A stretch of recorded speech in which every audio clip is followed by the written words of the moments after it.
Hi, it's Leo. You probably don't know me, but I know you. Okay, I've been watching you. I've been watching you. I thought that maybe I should introduce myself, obviously, at the beginning of this video, just because it will be the first video that I upload and keep up on the internet, okay? Because I definitely have uploaded things before, but definitely not on this account, and nothing that will ever see the light of day. I am 17. I do online school. Obviously, I like to do art. That's not obvious. Some of my biggest interests are um, My Hero Academia, which we can just touch on that in a second once you see who I'm drawing. I also really love Batman. Everybody who knows me knows that I love Batman. Okay, I'm specifically into Batman. I'm not much into other DC stuff, though I do have an appreciation for it and the characters, and I do know a decent amount about the other characters. So, just to say, I love Batman so much. I've also loved the video game Sally Face for a very, very long time. I want to say since 2018, late 2018, which might not be that long for some people, but to be interested in something that long for me, it's been a wild ride, shall I say. I'm also in general really into manga. I've read My Hero 2 times, so yeah. And if you know, that's like 400 something chapters. So, I guess when I read it once, it wasn't 400 yet. I think it was like very, very close to 400 though. I've also read JJK and Chainsaw Man. I also just in general read a lot of smaller boys love manga, which we can touch on that at a later date, but you might be able to tell, but I do consider myself an artist to some degree. I'm honestly mostly uploading this because I'd kind of intended to post on YouTube for a while. I mean, no particular, vein of content. Like, I don't really plan on having any sort of demographic. I guess I'm going to draw, but mostly I just want to talk about things that I like and things that are happening in my life and stuff like that. So, whatever. I'll probably do a lot of like speed drawing like this, but I don't make a lot of finished art. Most of my art is just sketches or colored in sketches, which is literally what this video is going to be. So yeah, I wouldn't expect a lot of super finished, clean, pristine art from me because it's just not something I do very much. You may be able to tell by this point, but I'm drawing Dabi from My Hero Academia. He's my baby girl, first and foremost. Um, Also, I would recommend you don't watch past this point because I really, really want to just info dump about a ton of things regarding my hero. And if you're, a stickler for spoilers or anything like that, which is totally fine, but you're probably not going to want to watch this video for that reason.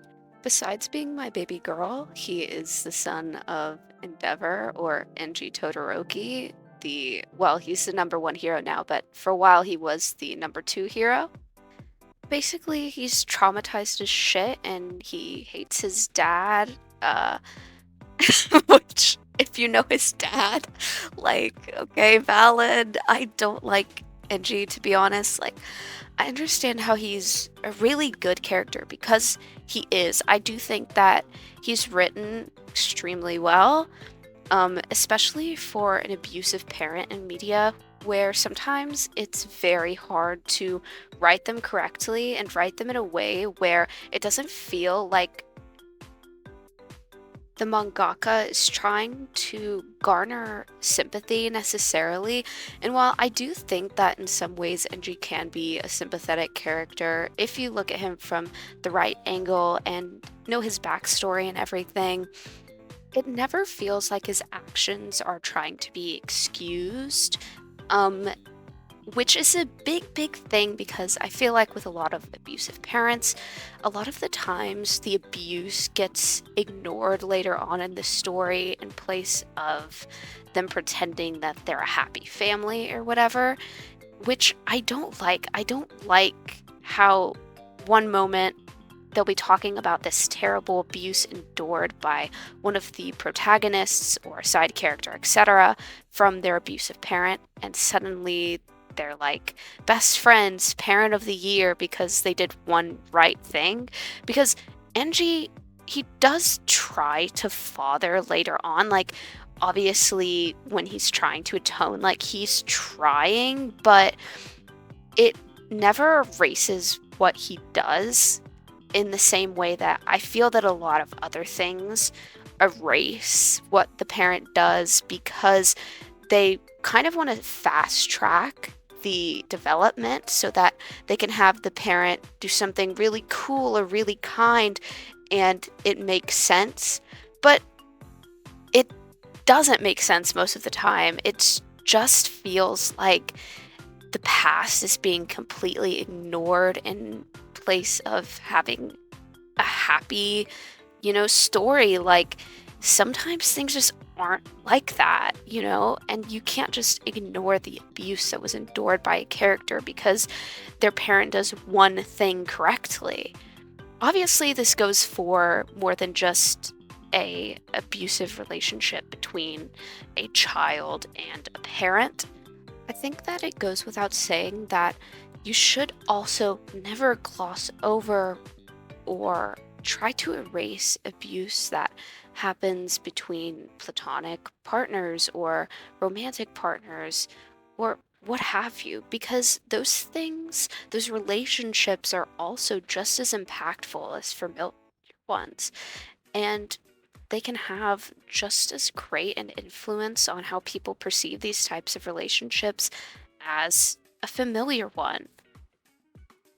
All that to say, I want to give Horikoshi mad props for not erasing the abuse and making realistic characters because abuse victims react in a lot of different ways. And especially with Toya, we see the rage, the anger that comes from the abuse that you had to endure, especially with the way that his character, he wanted to be this, figure for his father. He wanted his dad to love him and to admire him in the same way that he admired his father. He wanted his dad to be proud of him most of all.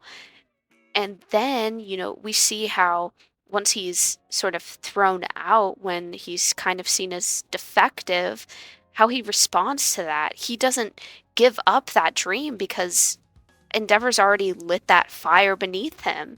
He just keeps pushing and pushing until obviously what happens happens. And with Shoto, we see the refusal of the role that his father wants him to play. He does not want to be like his dad at all, and he doesn't want to be a pawn for him to, live vicariously through. He constantly rejects the ideas that his father tries to place on him, and he rejects his role as this pawn for his father. He does not want to be like his dad. I mean, we see scenes of him crying to his mom about how he never wants to be like him. He doesn't want to hurt people. And you see, Shoto's autistic coding is really heavily because Endeavor did not let him play with his siblings. He didn't let him have friends. He didn't let him do any of this stuff. And so he doesn't know social cues. He just doesn't get it, like he doesn't have the same amounts of empathy and everything that everybody else has. And we see how in a letter, I think it was a letter to his mom, he talks about how he wants to learn, how to cry with people and how to feel these emotions with people. And it's really beautiful. Like, he's such a beautiful character and he's beautifully written and his development is absolutely amazing. And I just adore him. I adore him so much. While we're on the topic of character development, I feel it's sort of a duty to bring up Bakugo and his character development. And that, his development it's a lot more obvious and in your face, probably because he's, one of the characters we see the most of because he's a very important character in Midoriya's life. See, he felt that Midoriya was this weak person who was constantly looking down on him.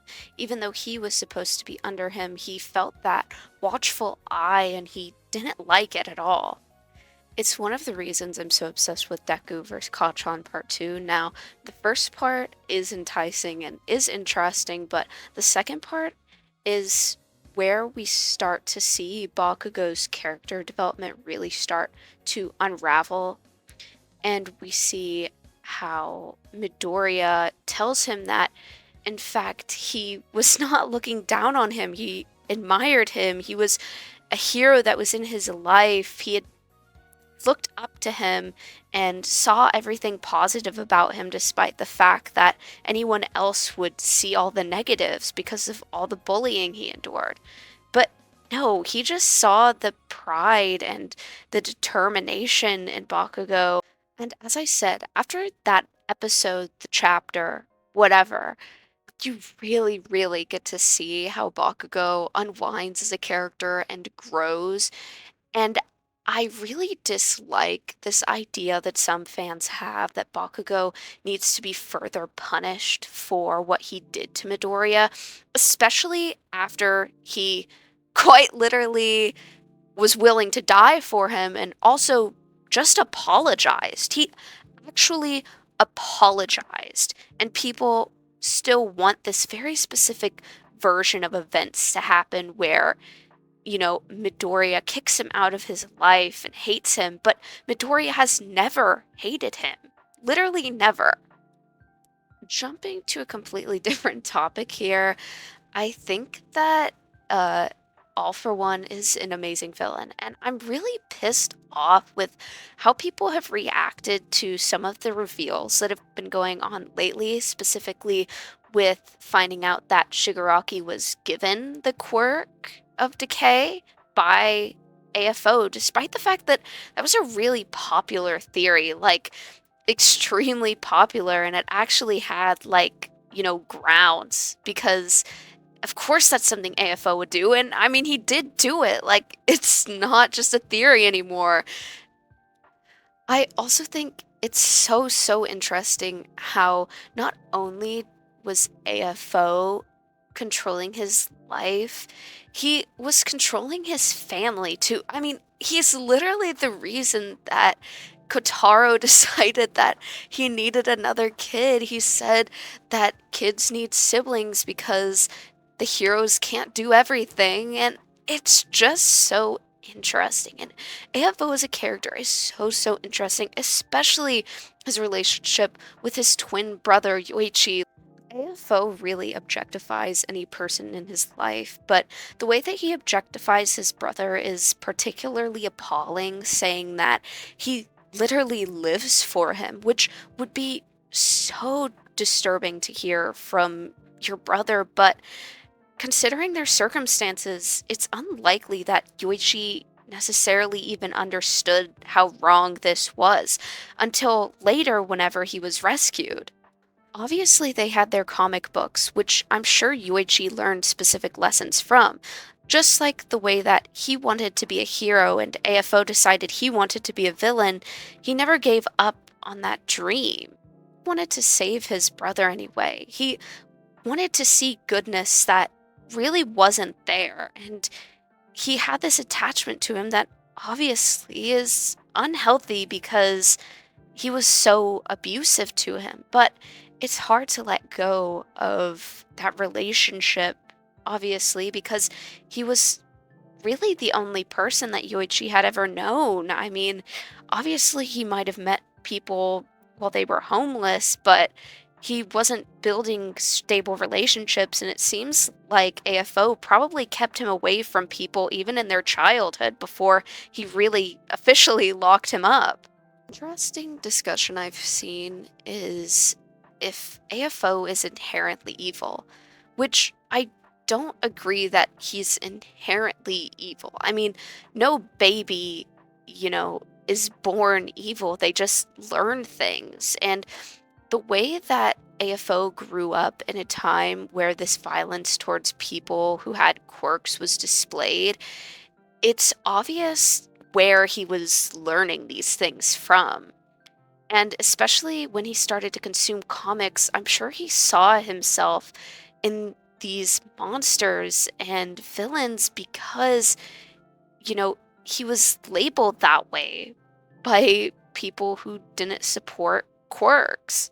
Obviously doesn't make what he does ever okay. It's still terrible and it's inexcusable, but it's an interesting thing to think about why he acts the way he does and why he grew up to be how he is.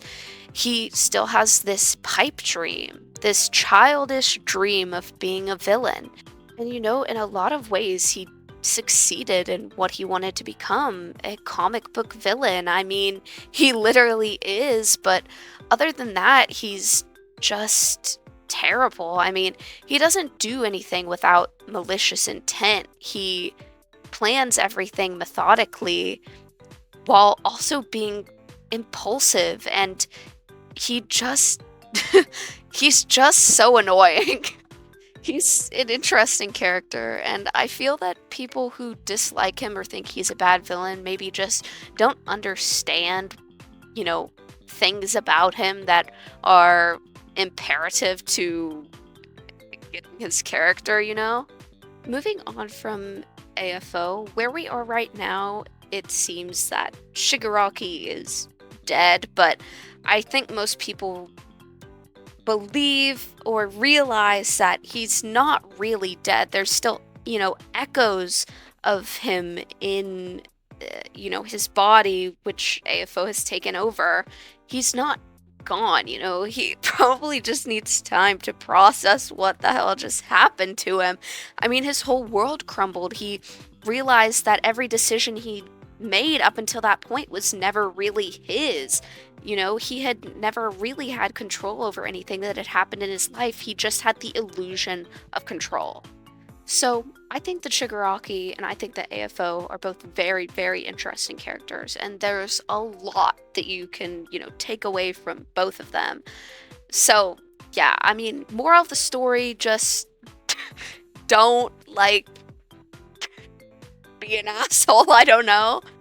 Okay, let's talk about what I'm drawing. I'm literally drawing, Dabi. I mean, I think I said that already, but honestly, I have drawn him. This would be the third time that I've drawn him, and I actually like drawing him. I thought I was gonna dislike it a lot more. I'm really bad with the spiky hair, but I think it looks okay. I'm terrible at the spiky hair whenever I draw Bakugo, because I feel like Dabi's hair, it can have a little more fluff to it, whereas with Bakugo's hair, I feel like it has to be super spiky, or it's not super obviously Bakugo. I don't know. I've literally been stimming by drawing, Shigaraki relentlessly. I don't know why, but he took over my brain. I think, his long hair, it really enticed me, so I had to start drawing him. Anyways, other characters I like drawing. I like to draw Midoriya. I found out or figured out more, accurately how to draw his hair, so I'm a lot better at doing that now. Uh, Areas where I need to improve, probably drawing Toga's hair. I literally cannot draw it. You can see in the video, it's okay, but it's not really that good. I don't know, something about it is just obscenely hard to draw for me. I don't know if anyone else is having issues with her hair. I drew Ochaka recently, and I think she looks okay in my style, but I don't know, she kind of looks fucked. I think it's because I forget to draw her, micro bangs. Instead, I just draw them full bang. But they're not full bang, okay? They're micro bangs. And you know what? She rocks them. And you know what? I only stand for people who like Ochako in this house, okay? Because people who don't like her are walking red flags to me, and I mean that very literally, okay? Because people who don't like her are just weirdos, and it's usually misogyny, or it's someone being like, she gets in the way of Bakudeku. Look, I like Bakudeku, okay? And I'm not saying that I don't, but seriously, like, that discussion in itself is rooted in misogyny too. So, I mean, yeah, it's just a bunch of misogynists being like, yeah, well, I hate women and it's just like so annoying because they never have like good reasons. Like, if you're gonna hate a character, have a good reason or own up to the fact that you have no reason to hate them. Like, I used to hate Hawks and I essentially had no reason. It was like that time where people were just hating on him for no reason. I it was probably when when he killed twice. I'm gonna assume that's when people started just hating on him, which okay, like I fucked up, dude, that he killed twice, but I mean, that doesn't make me stop liking him. I still love Twice, and I also love Hawks, okay? And if you have a problem with that, then the damn door, you could go to it. I also admire the way that Hawks saw Twice as a good guy. Like, even after he said he wants to be like him, he was just a guy who wanted to help at the end of the day. Anyways, I gotta work on my shadows. This is like the first time I've ever created something where I feel like the shadows aren't terrible. Like, I just have to visualize in my head super fucking hard how to do them, and sometimes it'll come to me and sometimes it won't. Anyways, I used a super light shade of blue for his white hair because it was like, why not? It's basically white, and I just didn't want it to be white, white. Oh, you can see me accidentally select the vector thing. I keep doing that, and then it's like, do you want a membership or do you just want to do the trial? It's like, I don't care. Like, I wasn't even trying to use it in the first place. Anyways, I should probably wrap this up now. Like, moral of the story is, read My Hero. That's another thing. Read it, okay? You can watch the anime, but you should read it because if you don't, you're missing out on a lot of good art. Anyways, bye bye. I hope you enjoyed.